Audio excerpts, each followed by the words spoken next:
Hello, everybody. We are going to start the show right now because I'm in charge tonight. Oh, boy.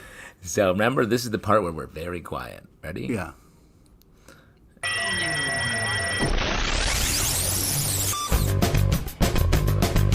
What is up, everybody? Welcome to Comic Book Club. I'm Justin. I'm Pete.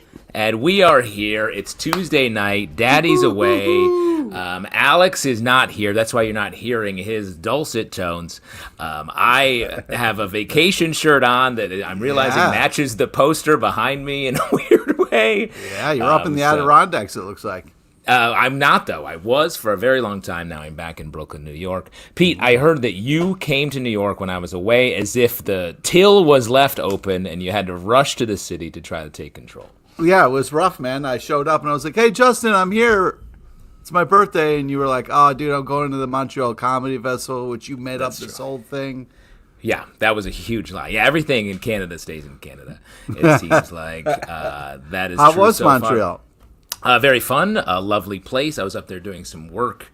I directed New Faces Writers, which was like a table read, and it was very cool. I've just gotten confirmation from Alex that we don't need to press a record button, just to let you know how it's going, a little behind the scenes. But speaking of behind the scenes, what say we bring out our first guest? All right, let's do it. And, you know, there's a responsible way to be, and that's what this first guest is all about. Please welcome the man in charge of a brand new comic featuring a great friend of ours, Smokey the Bear. Please welcome out James Mascia, everybody. Hey, welcome. How are you? Hello, I'm James. Good. How are you guys? Doing great. Right. I mean, has forest safety ever been more in our world? Is that what has brought Smokey the Bear back to the public consciousness? How did this come about for you? Well, he's never really left. I mean, if you take a look, I mean, like you can find, commercials and billboards and everything of him, all over the place. There it is. And I do have to correct you though. It's not Smokey the Bear. It's just Smokey Bear. Oh, I was Holy always... shit. There's no the in his name. Really? Yeah, when we Could've got the license sworn. for it, that was like the very first thing that we were told, is that there It's is just no Smokey the Bear. in his name. Yep, it's just Smokey Bear. Oh, Huh. wow, that's crazy. But Yeah. I've never heard anyone say it without the. Yeah, I know. I always said the. Yeah. Yeah. Wow, I was giving him so much more credit, but he's an authoritative figure. We're looking at him on screen right now for those of you listening. He's a jacked bear that wears like straight up jeans that are, let me be honest, pretty tight. He's got a belt buckle that says Smokey and a hat that also says Smokey. He's an intimidating figure. You got to match, you know what I mean? So, James, for you, what has changed in Smokey Bear's time since we last heard from him? I mean, he's no longer trying to prevent forest fires. What? He's trying to prevent wildfires. Oh, okay. Phew, I got nervous. Yes, change. He's change the, causing language forest a little fires bit. now. Yeah, no, not causing them. Yes. Wow. That is like, is that sort of what the response is here, or wildfires are such a big, bad part of our modern deal. world? Yeah. So it's Yeah, time for Smokey to come out, because the comic itself is going to be the same sort of educational message, but mixed with a fun story. Yeah, it's definitely geared towards a younger audience. It's for kids and everything, and it's Smokey is going to come out. The kids are at the beginning trying to build a campfire, and they're doing it completely wrong. Oh, those kids.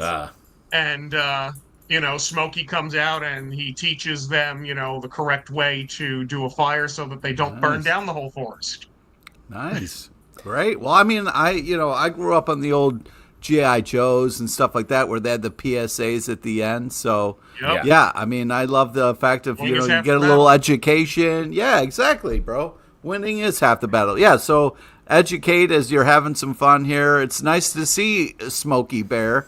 I'm excited to kind of read this. And, I mean, for you, like, was Smokey a big part of your life growing up? Like, I definitely remember like the commercials and all that kind of stuff, and we would go go on trips. There's, my parents would always be quoting Smokey at me. I just passed. I was in upstate New York. Every small town fire department has a Smokey stand-up out front. That's the thing, right outside the fire department. Yep. I mean, when I was a kid, it was like, it was a cartoon. It was a comic. I felt always like connected to this guy, this bear, but I don't really know anything about him. So when you got in to work on this, like, did you have to think about like what more is there to this character that's mostly just telling us a very specific message? It's actually quite the opposite. The U.S. Forest Service gave me this like 50-page book. Oh wow! On the Smokey Bible. I have to abide by it. It's like the Bible for Smokey. Wow. What are some of the more surprising things that you found in the Smokey Bible? Like the Smokey belt buckle must be visible at all times, or like the Smokey belt buckle and the Smokey on the hat on every image, it must be visible. Wow. There it is. Good call. He must always, the shovel must always be in the position that you see it in the comic, the picture here where he is holding it with the spade pointed up. Yeah. Wow. Rather than pointed down. He carries the bucket of water with him everywhere as well. And the one that really threw us is that Smokey is not allowed to touch anybody. And nobody is allowed to touch Smokey. Wow. Oh, interesting. Because he is a terrifying wild animal at his heart. Yes. Well, now I see why they put both things in both hands. That way he can't, you know what I mean? He'd be like, "Oh, kid, hey, I'd like to shake your hands," but if he sets that bucket down, he's mauling a child. Is what you're saying. He's one step away from eating. I mean, imagine like you're a kid making a campfire. What comes out to educate you, but your worst nightmare from a camping perspective? Yep. Well, not for nothing, the one kid like freaks out, "Oh my God, it's a bear," and then like the other kid's like, "Oh, it's Smokey," and Yeah. Right. I guess everyone. He's the most then they familiar get excited. Yeah. Yeah. Yeah. I mean, who wouldn't get excited seeing Smokey the Bear? Mm-hmm. Now, tell us about so this comic is educational. What does that mean? Where will it go? Who will see it sort of first? Well, I don't know. Well, it was on Kickstarter. It actually just ended today on Kickstarter. Oh wow! Great. And it is. We are soliciting it. Starting Friday, I guess it'll be available in solicits for comic book stores. And then come the fall or winter, actually, it'll be available in a special catalog that goes out to like the national parks and the forests and like gift shops and stuff that carry this kind of stuff. Wow. So it'll be going all over the place. We will be, once we have a couple of issues done, we will have a book collection, and that will go out to bookstores as well.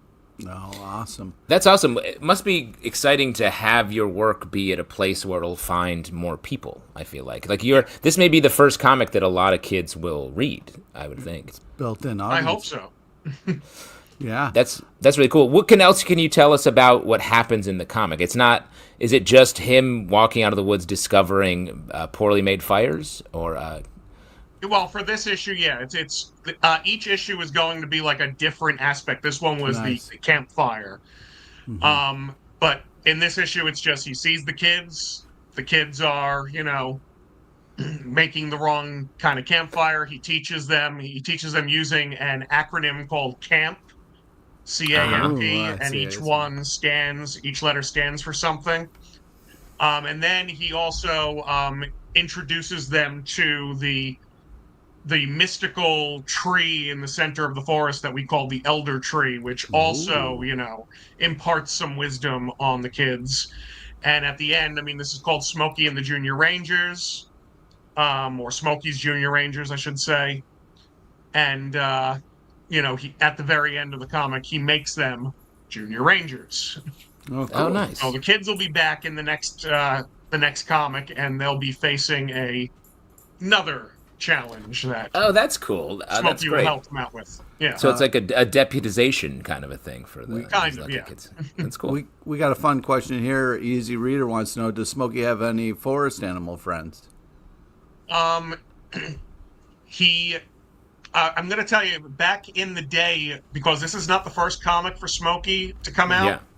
there used to be two different publishers, one back in the 1950s, and then one in the 70s did a comic for Smokey, and the one in the 70s had a whole bunch of animal friends for Smokey. Oh, nice. Now, we don't know if we're allowed to touch those or not.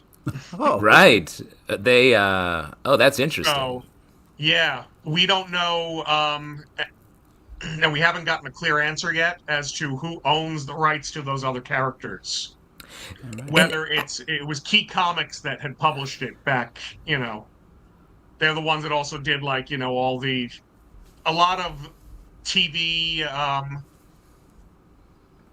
like TV shows and stuff. They did a whole bunch in like the 70s. So like there's a Green Acres comic that they published. There is a Barbie comic that they published back in the 70s, like a whole bunch of different things, and Smokey was one of them. But we don't know if they own it or the Forest Service owns it, and the Forest Service, I don't think, knows either. They're like, we don't really worry about that as much as you might think, the IP.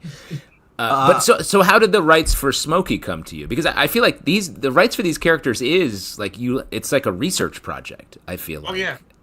Well, we go out to this expo in Las Vegas every year.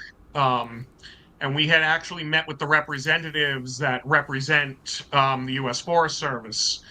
And we were actually, they also, it's funny because they also represent Danny Trejo. Tracks. And we were going there to try to do something with Danny Trejo.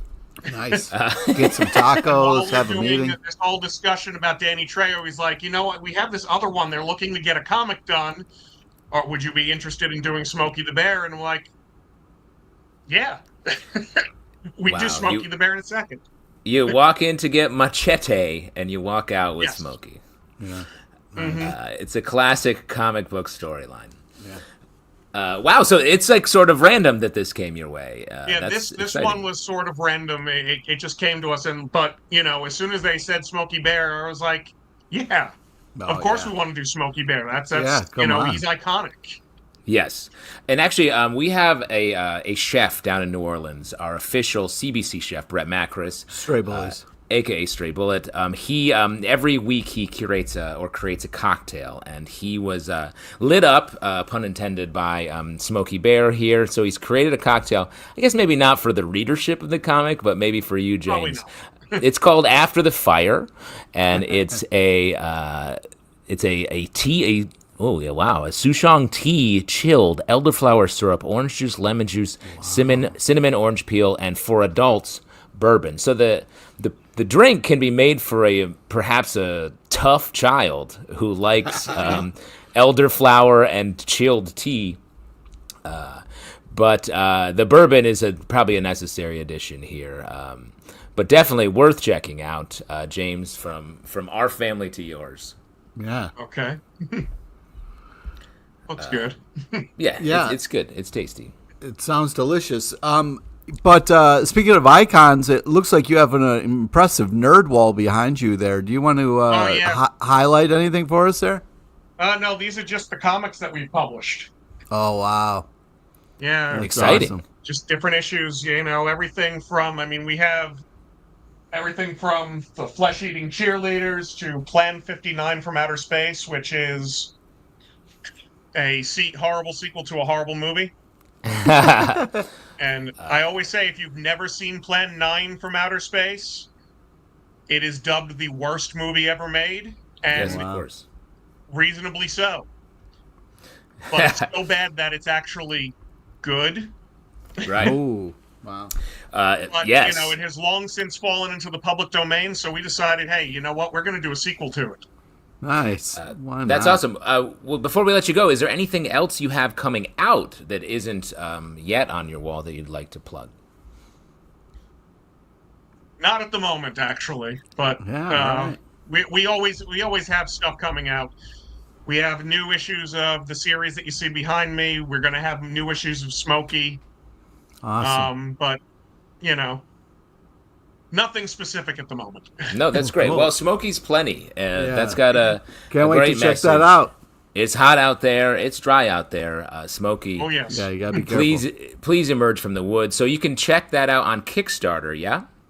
And then Yeah, solicited. it's on Kickstarter in probably about another week and a half to 2 weeks. We'll have the backer kit open for late pledges, and then it'll be October, I believe, is when it's slated to be in comic stores.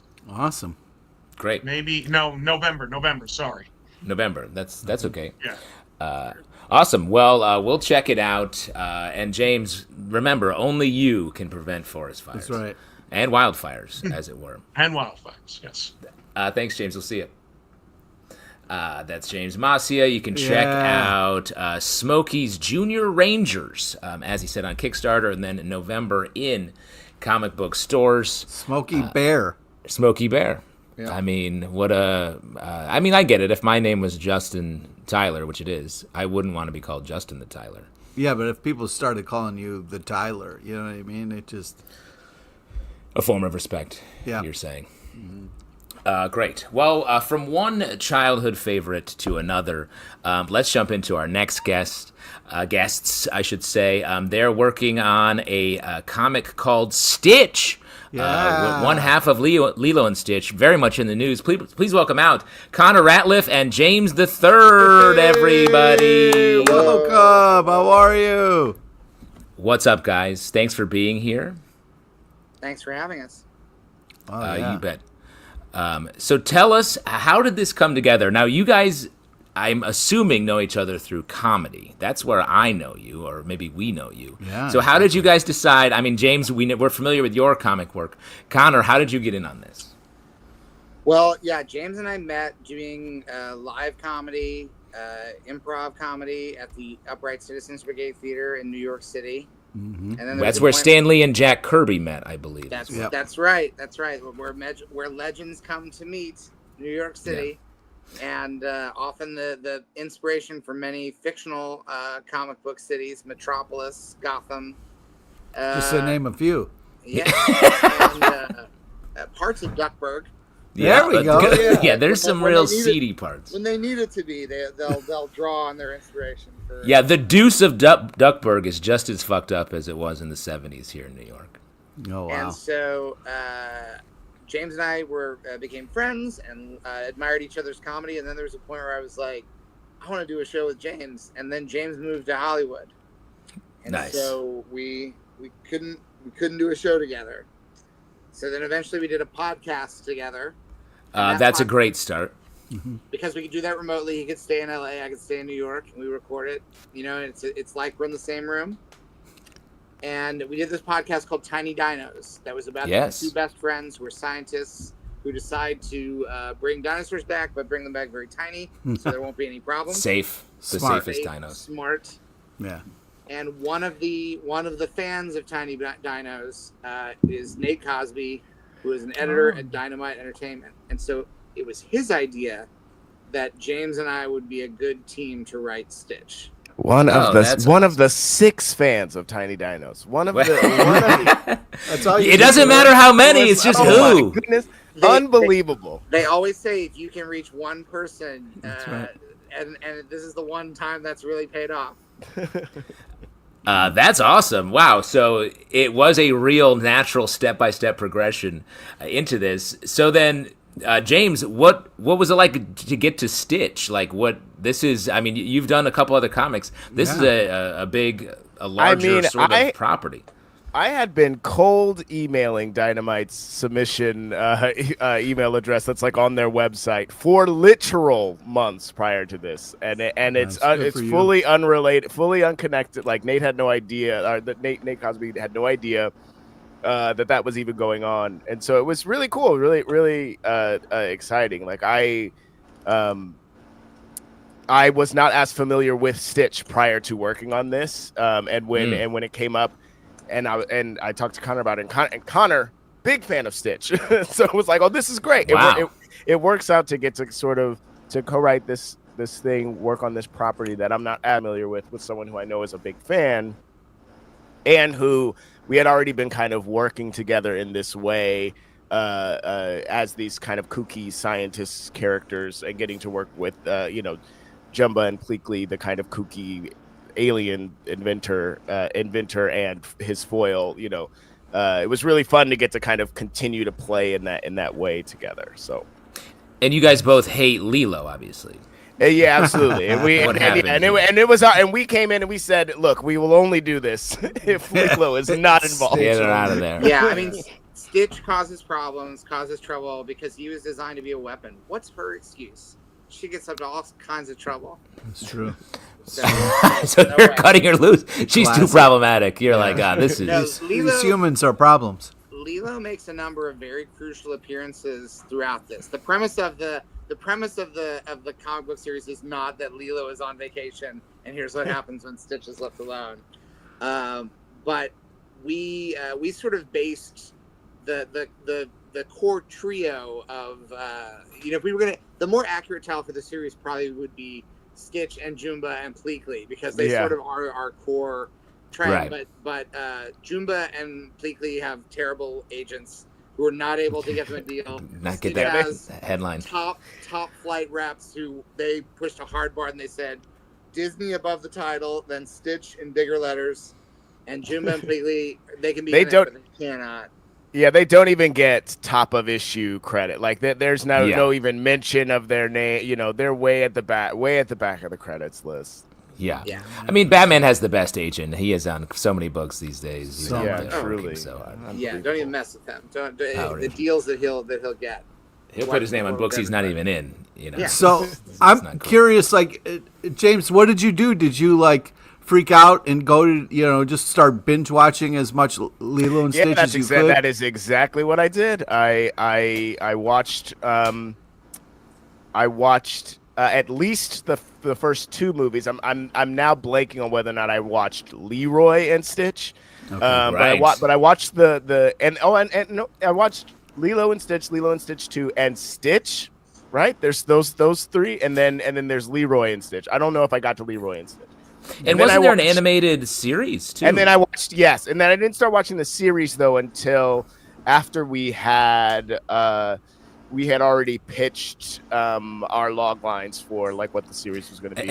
But then I jumped into the series just to see sort of what this was, because initially my almost immediately I pitched when we were talking to Nate. I was like, oh, and he's experiment 626. We could probably see what these other experiments are, and he was like, oh, that's the show, and I was like, oh, okay, all right, thank you. We won't do that. We're done. They've already done that. We won't do that. But so yeah, but then checking that out was cool too, because they, it just sort of seeing what all of the different ways that the concept has been explored already was really cool to get to kind of figure out okay, where do we fit, and I feel like this series runs sort of adjacent to the timeline that exists right now. I mean, there is that dirty Disney that nobody talks about anymore from the 90s, of those sequel movies that were a little cash grabby, and I never watched them when I was younger. Straight to video, yeah. The straight to video. My kids watch them just because they're on Disney Plus on the service. And honestly, some of the Cinderella ones get into time travel. The third one is a time travel. Dang. It's actually pretty good. I was very engaged with that. So I feel like there's some. Did you get any value watching the deeper series of? Absolutely. I mean, it's always so interesting to see. There's always the change in quality from the first movie to the follow-ups, because it is well said. This one's made quick, this one's going straight to video, this one's doing whatever it's doing. So it's and you can just sort of tell that those those theatrical release films are, it's there's a lot of time and a lot of attention being put into this in a very, very specific kind of way. Except in the case of Toy Story 2, which was supposed to be straight to video, and then they accidentally did such a good job making it. They were like, oh my god, oh, whoa, we're doing too well. This can't be what we're doing. Like, one of the rare examples of something being made at a certain level where we're just like, oops, this is great. You succeeded, yeah. We're definitely in the opposite timeline from that now. So then what was it like actually working on this? Connor, so this is your first comic. What was it like sort of getting, and then I know you've worked in so many different sort of mediums over the years. It's funny because my enthusiasm for Lilo and Stitch is almost exclusively focused on the original movie, which I've seen many times. All of the stuff that James was doing a deep dive on is stuff that I have almost no familiarity. But as long as James was doing all that research, I'm like, well, he knows it. That means I don't have to. It's actually kind of good to have, because I'll come up with ideas, fresh brain, not inhibited by whether or not, and then James will be like, no, they already did that. But it sort of is helpful for us to have different knowledge base of this. For me, like, I grew up, and one of my big obsessions was Disney Comics by Carl Barks and Floyd Gottfredson, who did the original, like, Donald Duck, Uncle Scrooge, the original Mickey Mouse run of things. And one of the things that the way we sort of approach this is, rather than worrying too much about, like, where does this fit in the continuity of, the live action Lilo and Stitch has its own reality, the TV version, they're all sort of like, I kind of liked how in the old Disney comics, nobody was worried about whether this month's Mickey Mouse had any contradiction to anything else. They all had their own, each new story was its own sort of story. Mickey was who he was, but if you wanted him to be like this, you could have him be like this for one story, and next month it could be a completely different thing. And so even within like Don Rosa, who has done a lot of like the Duck comics, who's sort of like the next generation of Barks, he like drove himself crazy trying to like make every reference that Carl Barks connect the dots. Oh man, consistent and every contradiction. And I kind of feel like we're maybe in an age now where the past decade and a half feels like we've been living in a continuity canon, like where it's just like, well, if you're gonna watch Star Wars, you got to watch 15 different things, and they all explain each other, And there's something about the relief of just like page one. If you know who Lilo and Stitch are, if you know who these characters are, even if you don't, you'll figure out real quick. Oh, Jimmy, he seems to be a mad scientist. Brinkley seems like he's not on board with this. And then you could just, enjoy it for what it is. We have a light continuity to our series, which, James was, to get back to your actual question, I grew up just immersed in the Disney comics. And so I kind of felt like, well, I have like been sort of preparing my whole life to do this kind of thing. But James has been the person who has allowed this to not be a disaster, because with every, I can write the script and then James can kind of come through and be like, this isn't going to work. That's not what that is. Do this. And then every now and then there'll be something where we'll be like, oh, well, this shouldn't work, but let's try it anyway, because cool.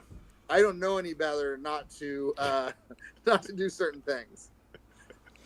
That's funny. James, so for you, was that like, what was that like, getting that and being like, that's actually not possible in a comic? It was less that. Connor is exaggerating. It was less that and more like, I did come. There was a question of like, oh, what are our scripts going to look like, and like, and what type of thing are we going to turn?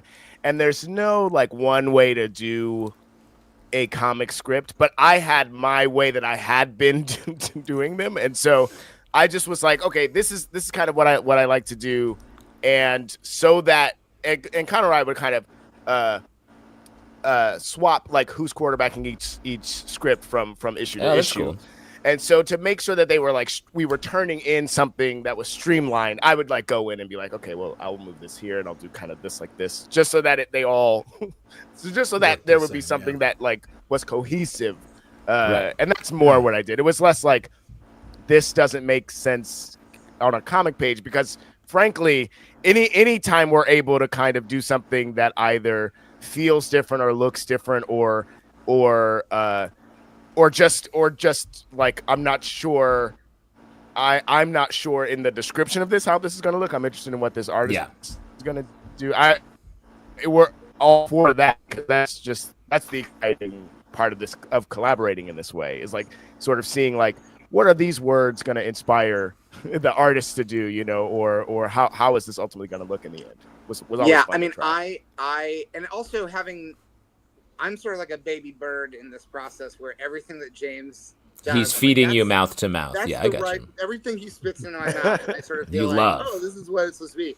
Until I do a comic on my own or with someone other than James, I'm not going to know. I'm going to, maybe later I'll be like, James lied to me. I can feed myself. What was this? Yeah.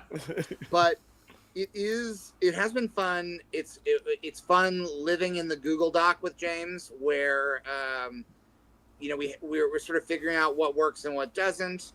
And there's another title we're working on now that hasn't been announced yet. Exciting. That I'm teasing it without any specifics, just to say that I said, hey, let's try writing it this way. And the way that I can't. The way that we've been writing Stitch, we came up with what all the ideas were. We pitched the ideas. Those ideas got approved. And then we'd sort of outline it. We'd approve each outline. And then one of us would start writing the script, and then the other would take a pass at it. With this new one that we're writing on, I just started blazing through. No outline. I'm just writing. Good. I'm like, James. I can't keep up with Connor. And you're like, oh no, another very long email from Connor. What would I do? And it's a 28 page. No. Oh my God. And we got to page. I got to page, I think 17 today. I started it 2 days ago, and I was like, 17, James, we're going. And finally, James today was like, Connor, how about you stop? And I'll do the last 11 pages. I was like, that's great. Because actually, James, that's great. I didn't know what I was going to do next, because I just blazed through these. That's what I said, and that's exactly how I said it too. Yes, good. But I believe that. But it's been very exciting, because we, every part of the process has been, it's even for Stitch, it's been different for each issue, because the things that Jumba is inventing in Stitch change the nature of what each issue is, in the sense that if he invents a certain thing that bends reality a certain way, the issue's reality gets bent that way. So it's sort of like, oh, well, it's going to look and feel like this. We had our first issue, which comes out on August 13th, has one kind of story, and James was really he took the first pass at the script of that one. And then it was my turn for the second one. And I'll say this, it's not every other one for people who try to figure out after. Oh yeah, it won't. It's not every other one. It's not going to stay. It's consistent. We mixed it up. Who was quarterbacking it? But the second one was so crazy that I thought we were going to get 1 million notes on it, because it was the first time I'd ever written their script where I was taking the lead, and I thought, oh, they're going to have so many notes. This is too bonkers. And then we got like 2 notes on very not the things I thought. The tiniest stuff. And then when we got the art by Greta Zella, they had done this thing which was like a device for how, the second issue has to do with body swapping, where there's an invention where people are swapping people and things and animals, and everything's swapping what's inside, sort of like swapping shells in a way. Yeah. So you have the whole script. You have Pleakley's talking, but it's really Stitch. And I was like, I don't know how they're gonna draw it. Yeah. And the way that they drew it is there's sort of like whoever's speaking, whatever the body is, the word bubble has this almost like little emoji button. Oh, that's cool. The thing that is, that's who's really talking. And cool. And it was really elegant looking when I saw it. I was like, oh, this is kind of fun, because you kind of visually, you both feel it and you also feel like you're solving it while you read it, Yeah. Yeah, that's cool. I feel like the Disney Dynamite comics have been so good and specific. Like, it's such the whole line has taken each character that they focus on and just jumped made such strong choices into a direction.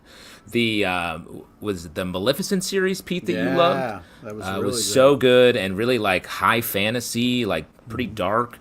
So it's really exciting that they're continuing that by going so fun. I want to say madcap. Is that a word I could put on your they book? kept telling us get weirder. And then when I say it was Nate who was like, I wanted you guys to do it because you guys are weird, and I want it to be weird.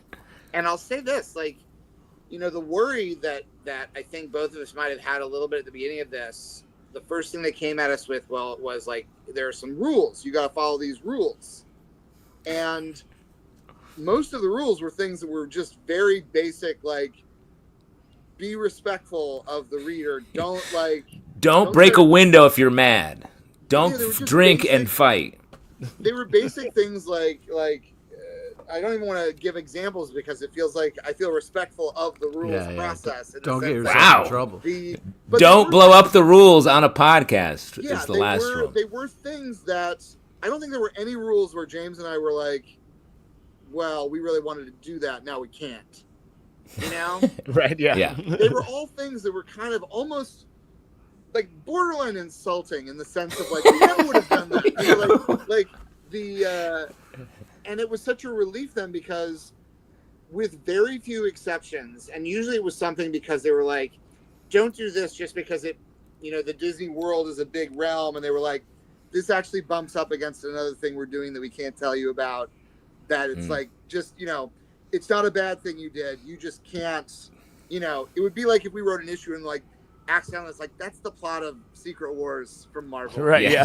You know, like how you guys landed on it. Literally several times they said. Done screenplay for the Secret Wars movie. And that's crazy because they haven't even written the movie they're filming now. So the fact that you guys somehow landed on it is amazing. Yeah. Really amazing. I wanted to ask, as a first-time writer, Connor, writing comedy in comics, coming out of comedy, how did you have to adjust sort of the way that you like pace a joke? I think comedies, it seems especially harder in comics because not a lot of people are good at it, I feel like. I mean, it's interesting because I'm not a hard jokes guy in any comedy that I do. It tends to be behavioral or situational. So a lot of it to me was about, like, I feel like 95% of my comedy is just failed drama. That you just take something so seriously and then you present it to the world and everyone's like, that's hilarious. And you're like, okay, I guess I'm no argument. I believe that, audience. Yeah.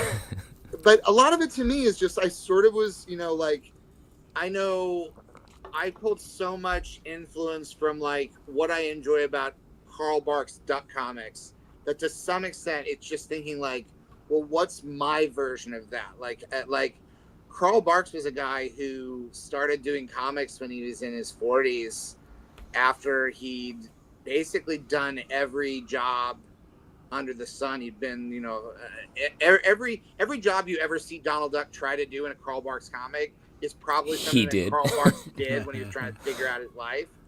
And so to some extent, it's trying to like pull on what are things that I'm obsessed with or that I'm like curious about, and try to like fold that in and try to like, I like the way he had a way of doing stories where it sort of was he would think about a version of the world he was living in and be like, what's the duck version of that, you know? And I think like even just looking at when we were first going through the script for the first issue, James had set up a thing that I'm like, oh, this feels very much like it's a version of our world now. And it is the kind of thing that you would have read in any of the classic Duck comics where it's like Duckburg was sort of a mirror to like what's going on now, you know? Yeah. So you're saying Carl Barks was really writing from a perspective of someone in their 40s pivoting into like a bad economy? Okay, interesting. Yeah, I think so. Think about that a little bit, maybe a lot. So James, for you, what was it like coming to this comedically? Because you know you've got a decent amount of experience at this point writing comics. I mean, I would say the thing I tried most to do was to try to figure out how Connor and I can collaborate together and how to use this sort of new thing to my advantage as best I could, you know, like because I've been spending a lot of time mostly thinking about like what do I think is funny and how do I get that across and so really try to figure out how to blend the two when we're working together and like if I'm on top of a script, making sure that Connor's humor is like the writing for Connor that would then start to happen from issue to issue was really fun. And then the other thing, one thing that I'm really trying to figure out, and I don't know if I ever will, is the thing of like where I spend a lot of time being like, this camera angle is how this joke is gonna sell to me. Oh, interesting. And really trying to make sure that I am communicating that as clearly as possible. And it does, and sometimes it works really well. Like it works. Not sometimes it works better than others. I more mean that sometimes what I had in my head is the thing that was illustrated, right. and then other times it's not, but it's still, it's being able to let go of right. this very specific image that I had in my head. You're like, no. I said 32 degrees. 32 degrees is where the comedy is. You go 45 and it's not there. No good. The other thing is, I think that both James and I, we haven't even, this is not something that either of us has said out loud particularly, but I love you. Writing an all ages comic, a funny animal comic that is appropriate for all ages is different than writing something that's for kids. Right. And, yeah. And anytime we're writing these things, I'm writing them for James. I'm writing, and I think James is writing them for me. I just want James to like it. James just wants me to like it. I think is that true? Absolutely. 1,000%. That's sweet. We haven't said that, but it's basically just it's the kind of comedy it's the kind of thing that you do for your friends to make your friends laugh. And specifically the assignment is you got to do it within the world of Disney's Stitch, which means it's very different than when we're doing Tiny Dinos where we have no rules as far as what can happen. Right. We can say and do anything we want. Yeah. And it is, but limitations are a good thing generally for comedy. Sort of the worst thing is when you're in a situation where it's like, do whatever you want. Say whatever. It's cool. It's really cool. I'd much rather have a situation where it's like, here are because to some extent, we both did UCB Tour Co., where we tour around and do shows. And sometimes you go to a place and they'd be like, here's what the audience is. And you can't say this or you can say this. And so I got in the habit pretty early on of, for the most part, just thinking I'm not going to rely on pop culture references and I'm not going to rely on being shocking. I'm not going to, I for a long time, I don't even think I used any profanity in improv shows, even though that was the norm sort of, that everybody could do whatever they wanted. But I kind of got in the habit of I'll just see if the scene can work without that. Because I know the scene can work with it. Yeah. Right.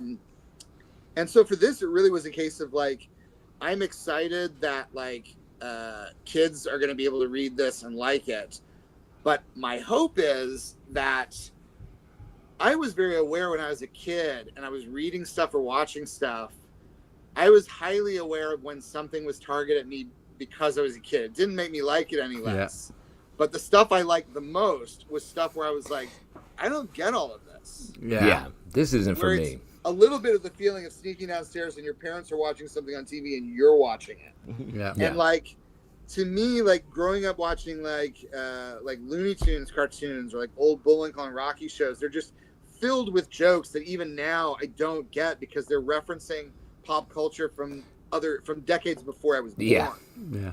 And they're there's something about when you're a kid and you're reading something and it's not just directed right down at your level that is that's actually how you learn in a way that's interesting. It's not like school learning. It's what's that joke mean? Yeah. I want to know what that joke, and also you learn how to figure out.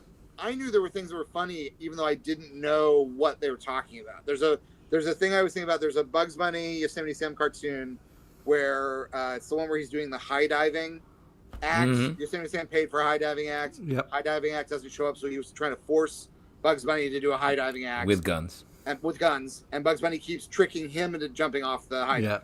There's a part where he climbs up the ladder and there's a door. Yosemite Sam yells, "Open the door!" And then he looks to the camera and says, "You notice I didn't say Richard?" I've looked up what the reference is. I know what the reference is to, but it was always funny. Yeah. Knowing what it was about didn't make it any funnier to me because I would have to go back and live it and learn it. But it was always funny to me as a kid. And I'm like, that's funny. I don't know why. I hope there are jokes in our comics that some kid is going to read and be like, that's funny. I don't know why. Nice. Yeah. Notice I didn't say Richard. Wow. That is a wild idea to make an animated short to like light up a very particular pop culture moment that's still being played to this day. You mentioned Tiny Dinos. We did get a question from Schroikler here for you. What more would you each want to bring to comics? Tiny Dinos comics. Now, obviously, you're working on something that's a secret, but how does this question hit? Well, I mean, Tiny Dinos comics, we'd certainly be open to it. I can imagine it happening. I can't imagine at this moment in time who would invest in it. Because we just never got a big audience. We got a loyal audience, but they were very few in number. Yeah. I think that for at least the near future, until James and I have maybe a reputation where people are like, we just want to see what James and Connor have come up with. I think the future is going to be not Tiny Dinos comics, but other licensed things that Dynamite is curious for us to write on. I mean, James has the Powerpuff Girls summer special. Yeah, super excited about that, man. Which is I had nothing to do with. I'm looking forward to reading it. Tell us about it, James. It's their summer one shot. It's my one mandate was it had to have something to do with summer, and really so good. I started thinking about like what I love about Pop-Up Girls is the sort of rogues gallery of villains, so and then when I think of summer, I think of amusement parks, and so it's just what would happen if all of the villains were at the amusement park while the Pop-Up Girls were just trying to have a good time, and so that's what's happening in it. It's as many villains as I could possibly squeeze into it, and I had a ball. The difference between Pop-Up Girls and Stitch was I came in immediately. I was a day one Pop-Up Girls fan, right? Of course, Still had to go back and rewatch everything. Rewatched. Like up through season 5 or something, and, nice. and some of the new one from 2016, 2018, whenever that was, and it was great to get to those old episodes still hit of Powerpuff Girls. So irreverent. They're so good, yeah. And also funny for adults too. I mean, there's some adult humor in those, for 100%. Sure. What else do you guys want to plug before we let you go? And separately, I guess, since we already know your next project together is Hush Hush. Yeah. That's right. Well, you can follow me at Rule of 3 Inc., Rule of 3 Comics on Instagram, and the comics that I do are all available at rule3inc.com. The ones that I self-publish. So please and those check those are out. Behind you, right? You got some of them right behind. Yes. All right, let's see if any. Some are right next to me. Hold on. This is the second issue of Junior. Supernatural dark comedy set in a Beetlejuice-esque style afterlife. Very cool.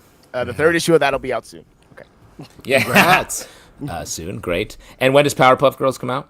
And that is August 13th. Both Stitch and Powerpuff are out August 13th. Big day for you. You're just gonna hang out at comic book shops all day, right? Being like, oh wow, this looks good. Are there variant covers on the Powerpuff Girls summer special? Yes. There's three trade dresses and then the versions of those, and I think that's it. Six covers. So how many on August 13th? If someone wanted to buy all of the James III comics coming out on the 13th, will there be 13 titles that could be purchased? It's a heavy investment. I think potentially more. I think potentially more because there are so. If you look at if you go to the Dynamite website and look at all of the variant covers of Stitch, there are like maybe 20.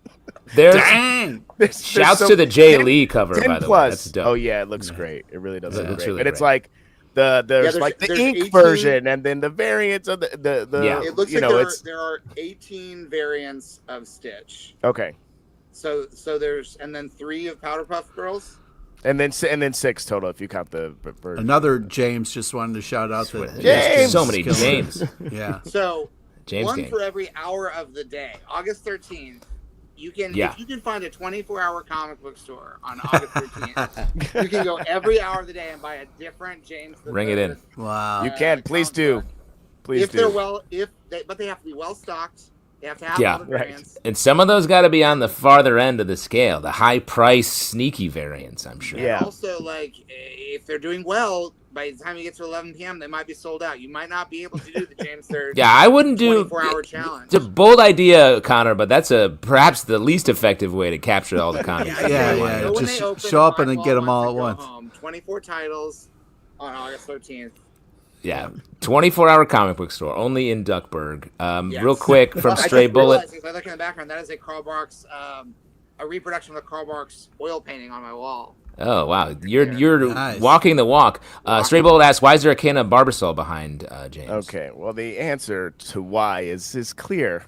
Are you Yeah, kidding? Why is there a yeah. Barbasol can behind me? Well, because in the film Jurassic Park, okay, Good. the way that Dennis Nedry transports the viable embryos from the compound is he puts them into a Barbasol can, okay? And this one actually does open up. It doesn't work well, but it opens up and there's little things inside of it. Oh, nice. And Great. that's why. Product The question is, why placement isn't there when a it Barbasol matters. can behind you? Why isn't there a Barbasol can behind you? That's true.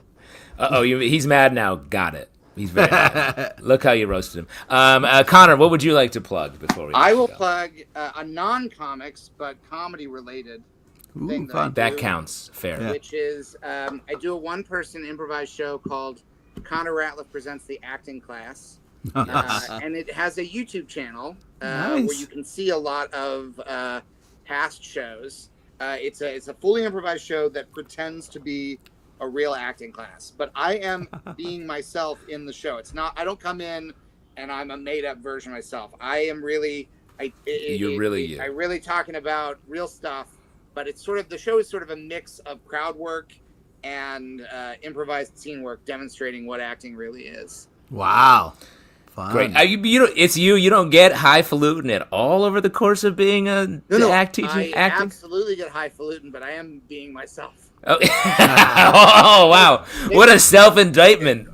Genuine highfalutin. I've had Yes, people exactly. tell me, like, oh, when you do, like, this character that you play in the shows, and I'm like, that's me. Like, And they're no. like, no, that's not how you are. And I'm like, it's me when I'm teaching an acting class. It's just like if you were looking at a professional athlete, the way they are in conversation isn't that they're constantly trying to throw a ball through a hoop while they talk to you.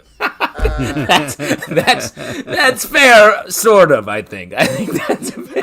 I do tend to catch myself because what you find is when you are in like teacher instructor mode, you do slip quite naturally into performative kind of guru mode. But I have usually caught myself whenever I find myself saying stuff to students that is all about maintaining my status and authority over them by Really making good. like meaningless semantic distinctions about what I'm talking about. But it's all towards the purpose of being funny and entertaining. So Yes. it's not a It's real very class, fun. which is about And- making people feel small. You're riding a line You that make I'm people very feel curious. like tiny dinosaurs. You just, Yeah, Yeah, exactly. You You an make 'em actor feel as extinct. tiny as a tiny dino. yeah. Very good. Well, guys, thank you for being here. And James, good great to luck. see you, man. Great to see you, Pete. Great Thank to see you you for both. We'll having see you us. all soon out there. So excited for the comic. It looks awesome. We'll see Yeah, you on can't August wait. 13th. And come back again soon and talk about the secret project. Yeah, that please you- You do. will, absolutely. Awesome. We'll see you guys soon later. That is Connor Ratliff and man. James III. Their comic Stitch is coming out on August 13th. Two comedy legends, bro. Yes, so New York legends. Come on, dude. Now bi-coastal, but great to see people that we know making comics. Yeah. James went all Hollywood on us, and good for him. You know what I mean? Yeah, you can tell. He's so Hollywood. Yeah. But you know what? It's time to move on to a section that is my favorite section because y'all make it up. Please, let's get into audience questions. Yeah. Yeah, there's the music. If you have an audience question, you can just drop it in the comments, and we will talk about it. Yeah, exactly. I'll have some questions about the Montreal Comedy Festival. Oh, about for me or just in general? Both. Did you Go get ahead, a I'm chance to see any shows or anything while you were there? I saw a lot of shows. I saw all the New Face stand-ups. I saw the New Face characters. I worked on the New Faces writers, so I was there for a lot of these up-and-coming comics, which was very cool. Like, it's great to see people who are sort of, it's high stakes for them. And when they can go out there and crush, it's amazing. So that was really cool. Being in Montreal is great. They have this stuff, poutine, that I don't eat. What? Not interested. Come Not on, interested. dude. No, put it away. From upstate New York. What are you talking about, dude? You're gilding the lily. Fries are good on their own. Gravy's great. Put it in a glass, drink it straight. You put it on there with the curds? I want my curds in my mouth without all this other stuff. It's too much. Dude. It's too much. It's not too much. No, it's a beautiful dance of great things together. The thing that you actually want to know about is what I ate. I know that. I went and got a smoked meat sandwich at a place called Dunn's, which if you're in Montreal, I ate it, and there was just a chemical reaction in my body that I was like, it was joy. It was pure joy. It was like I was a high from it. That's how good it was and rich it was. Were you staying like across the river, like in all the action? Or were you on the other side? And I was right in the heat of it. I was at the Delta Hotel. I ran up Mont Royal while I was there. Oh yeah, I've done that hike. Yeah, it's very awesome. Fun. Montreal's a great town. Truly, very fun town. But what audience questions do we have? Let's get into them. Oh, did you have any more Montreal questions, Pete? Well, I just wanted to know if there were anybody you wanted to highlight, some people you were so impressed with, you wanted to be like, yo, check out the young Uzi or whatever. You know what I mean? Right, yes. I mean, there were some great character performers. There's this guy he was actually a stand-up. His name is Vittorio Angelone from Ireland, was a stand-up that just absolutely floored me. There's a guy named Alistair Ogden from Toronto who was very good. Nice. You're going to see Andres Parada, a UCB LA guy, really impressed me. Yeah. Ava Bunn, I think, is a future star. So, like, lots of great stuff happening up there. And, Pete, how was your birthday?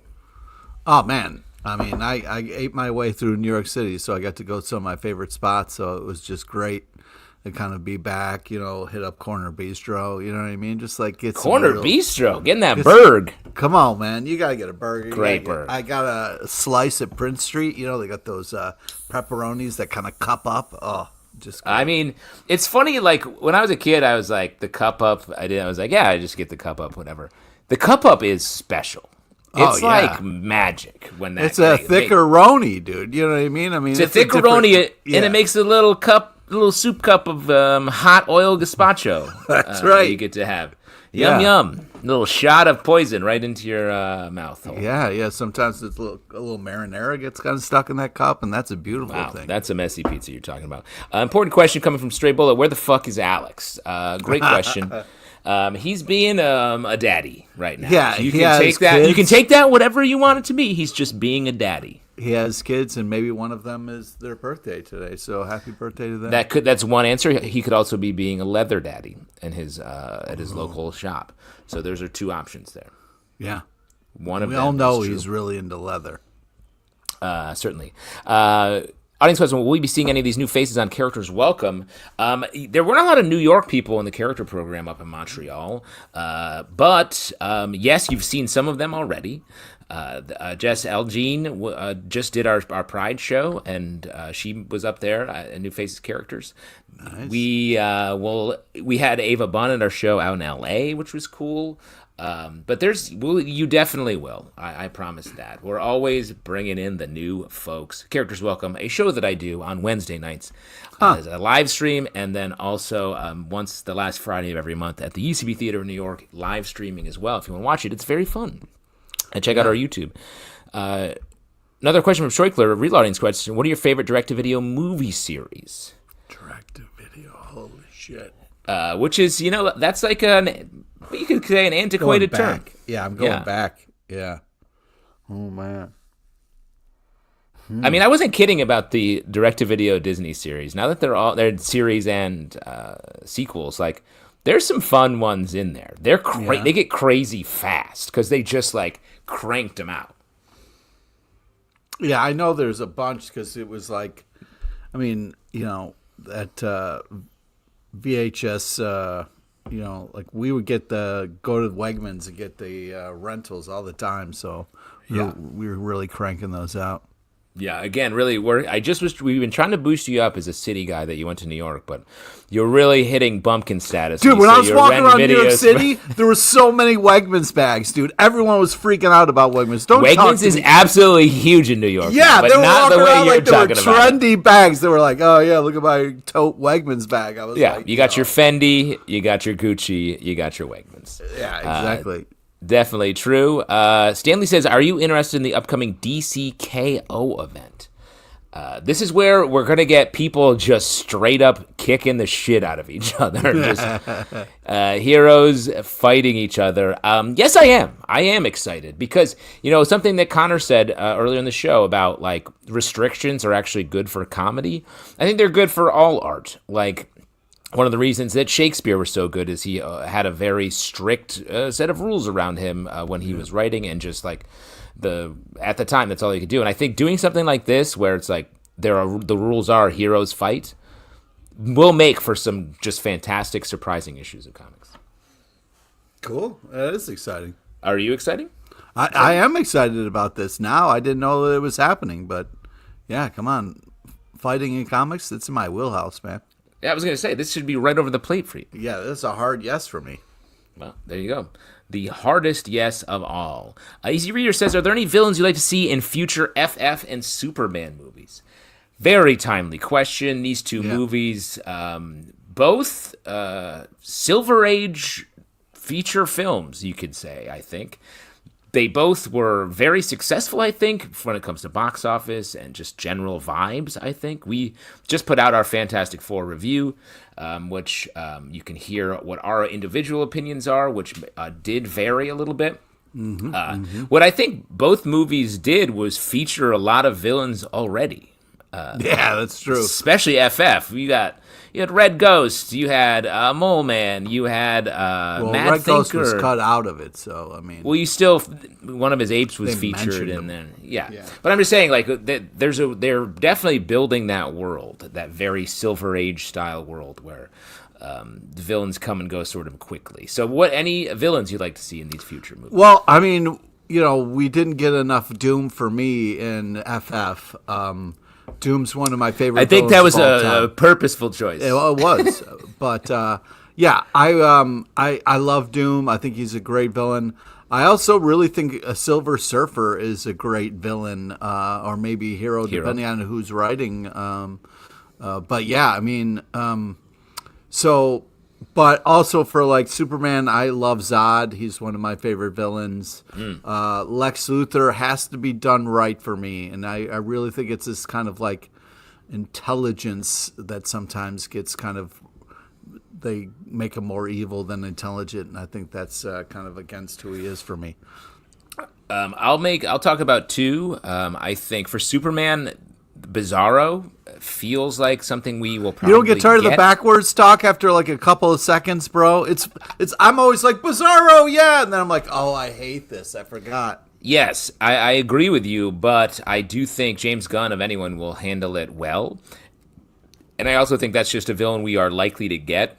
They didn't set it up directly, but I feel like the clone that thrown in the black hole is odds-on favorite to come back as Bizarro, I think. So I think that will be fun. For FF, I'm going to give a controversial answer here and say Skrulls. I want to see some. I want Super Skrull. The Skrulls were done dirty in Secret Invasion and all of the stuff that was around that. So, like, I think we can come back and do that better. Super Skrull would be great, and I'm going to say I love the idea of the Elijah storyline from back in the 90s, where Human Torch was dating Alicia on the slide after the thing was like gone for a minute, and then come to find out it was a Skrull named Elijah, and it was a whole crazy twist. It was one of the most dramatic comic book moments I had as a young reader. So, like, I'd love to see that. Happy post B-Day, says David Quinley. Thanks, I assume. Thanks, that could David. be for you, but it's also for me because my birthday did happen in October, and it's technically post that.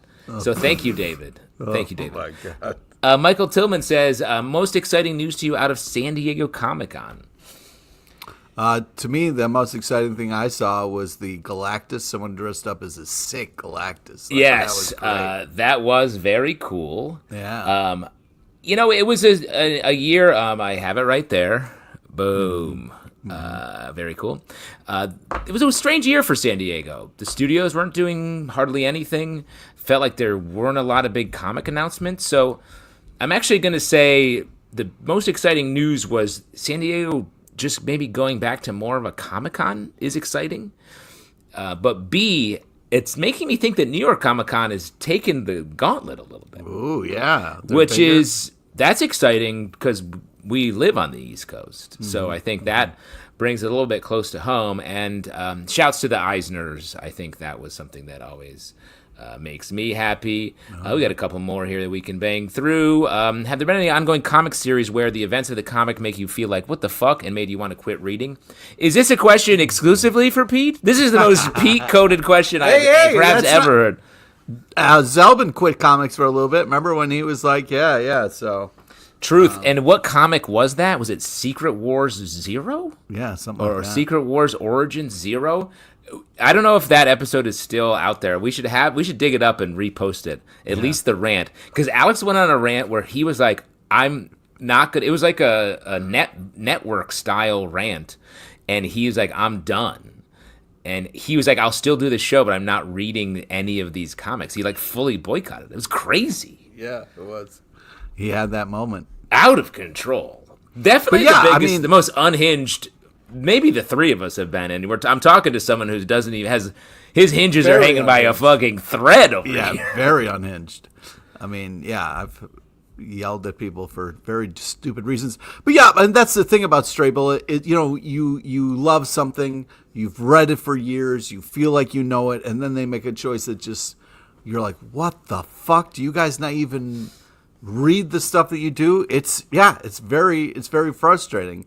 But it's, similar to a lot of things in life where sometimes you got to take a deep breath and be like, hey, man, let's think about this before I do something stupid. That's really nice. Never do anything stupid. I mean, I'm the opposite. I like when a comic makes me go, what the fuck? I'm like, hell yeah, I'm going to read more of this. The only times I quit reading a comic are when it starts to get a little bit boring or stale. So, like, I want those WTFs. Real quick, Pete, does Pete miss the big city? Yeah, definitely.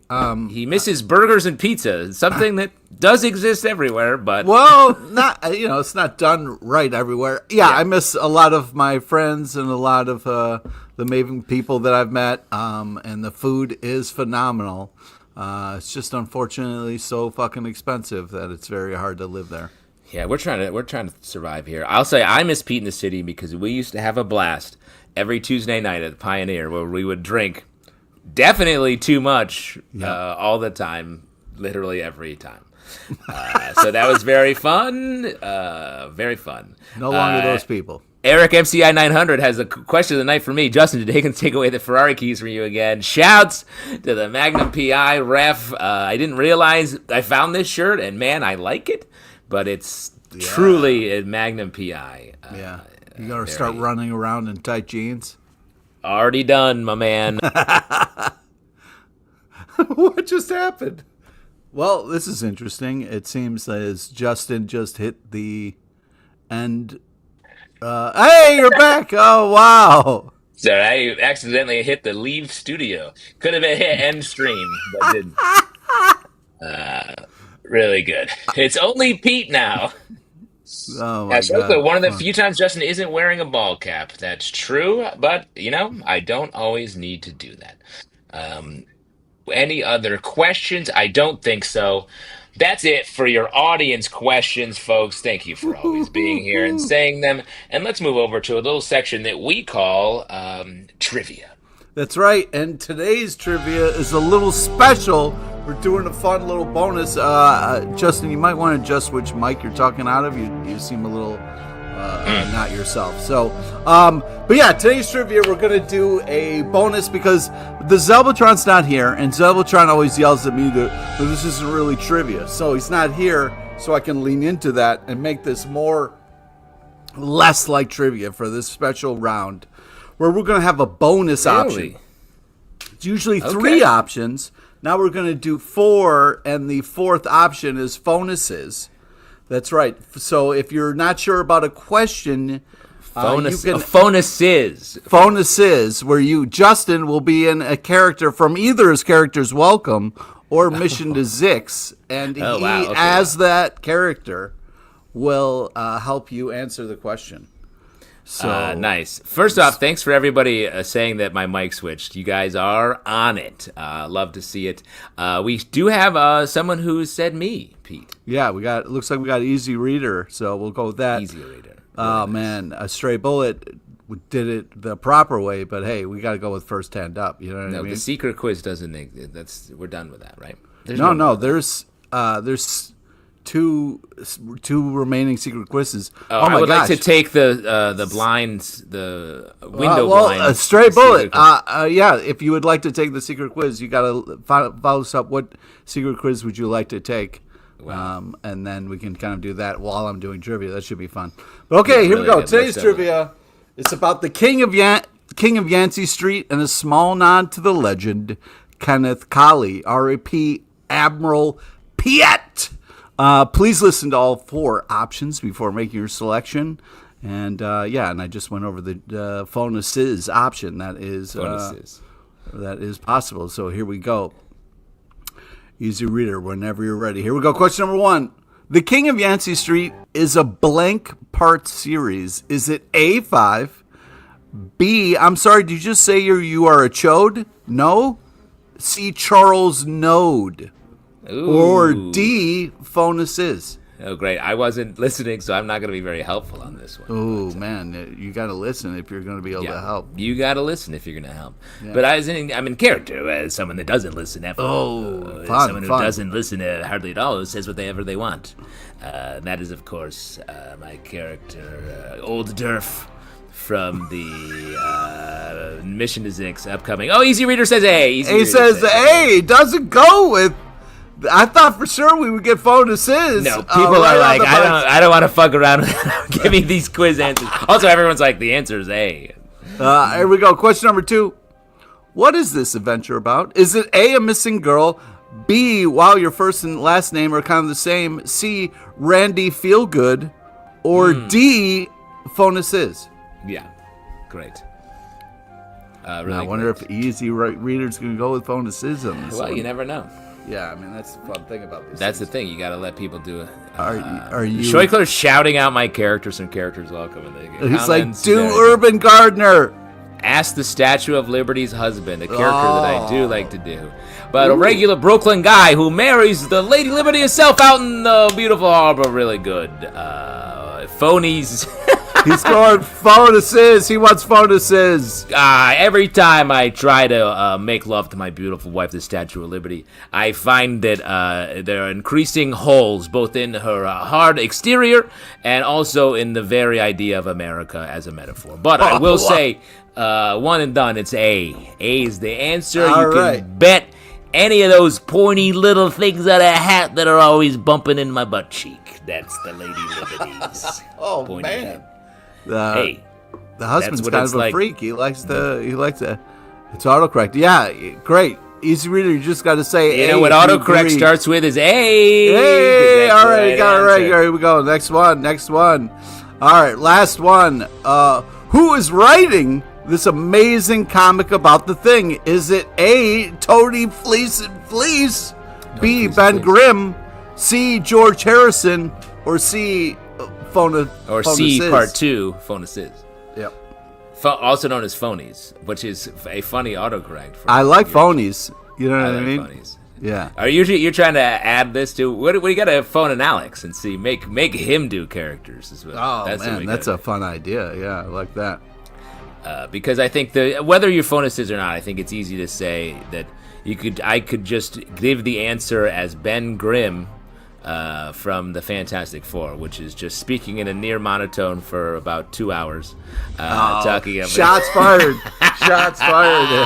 dude. Oh, there's a hot take. Gotta go to. He's going phonuses, dude. He's going with phonuses. I love Natasha Lyonne, but I'm not gonna do anything except for maybe look at her 3 times over the course of a 2-hour film. Hey, man, I like the struggle. He says phone assist, so are you going to go with the Lake House guy? I would pick A. Ben Grimm would say pick A because that's what I can do. I'm going to pick A. That's all my whole thing. I catch babies and I pick A. I catch babies. He says A. You are correct. All right, well done. Thank you for playing along, Easy Reader. And, $25 will be yours. We forgot to mention that part. When you volunteer, you get a $25 gift card to Midtown Comics Online. And you can just send us an email at Comic Book Live if you would like to get your gift card, which is the point of doing it. Am I right? That is correct. That's so true. Well, that's the end of trivia right there. Pete, do you have anybody that you were subtly or perhaps not so subtly making a reference to throughout? Yeah, of course, all the C answers were nods. They're talking about the 1979 legendary comedy Monty Python's Life of Brian. Sucking on a cheesesteak. Really good. Life of Brian. Come on, that's a classic, dude. Yes, no, I like that reference. That's one that I know about. Hey. Folks, we're coming out to the end of the show, but you know what we like to do before we leave is talk about the comics we're looking forward to in the very near future. Pete, what are you looking forward to amongst the absolute slew of comics coming out tomorrow? Well, I'll tell you what, two of my favorites that I'm looking forward to, The Last Witch, Blood and Betrayal, number 2.